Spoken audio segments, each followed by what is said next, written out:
Okay, well, a cloudburst is very simply a burst of rain. So why it's called a burst? Because it comes down, a lot of water coming down from the sky in a very relatively short period of time. So for example, in 10 minutes or 20 minutes when you have lots of water coming down from the cloud. And so that's why it's called burst, and it's coming from the sky, from the cloud, therefore it's called cloudburst.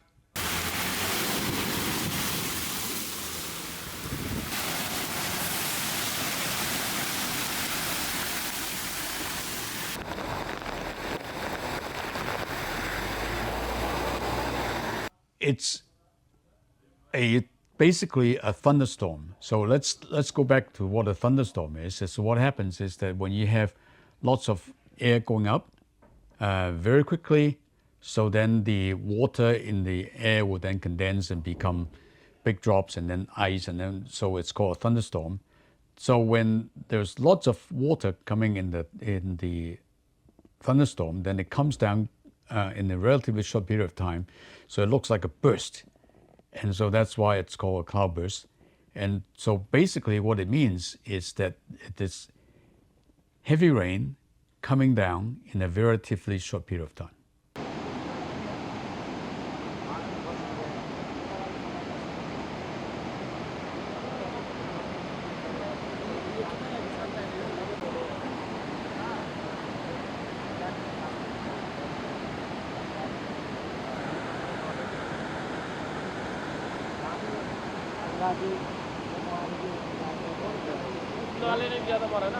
So in mountainous areas, one of the additional factors for pushing the air to go up is that when the air comes hitting a mountain, then the air will be pushed up. So therefore you will have both the heating itself and then the what we call the orographic forcing, the mountain itself forcing the air to go up. So these two factors add together and therefore would then cause the thunderstorms to develop much faster and stronger. And so when it rains, therefore it will have heavier rain. And the reason why you will have landslides and flash floods is because the water comes down so fast that, number one, the river cannot sustain that flow rate, and so therefore there will be flash flooding. And number two, the problem with many of the places is that they have a lot of deforestation. So they chop down the trees, and so therefore trees have a very important function, which is to hold the topsoil. Now, if you chop down all the trees, then what happens is that there is no more trees to hold the topsoil, and so when you have heavy rain, then the topsoil gets washed down, and therefore you will have landslides.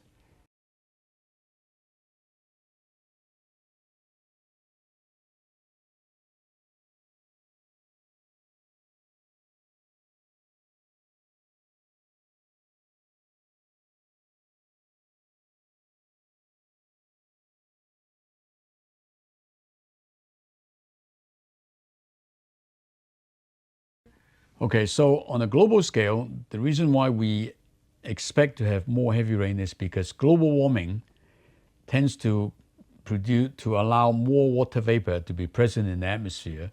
And so therefore, when you squeeze the water vapor out, you can get heavier rain.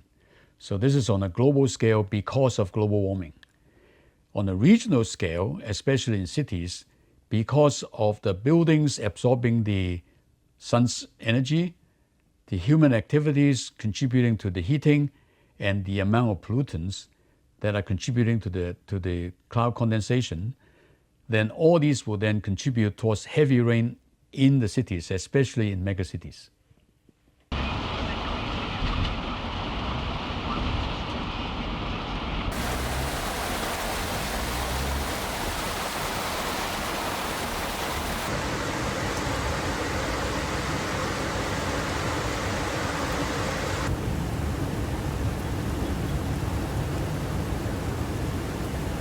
Heavy rain is very difficult to predict because part of it is because it's random, and secondly is because we really have not enough knowledge about all the processes that lead to these heavy rain.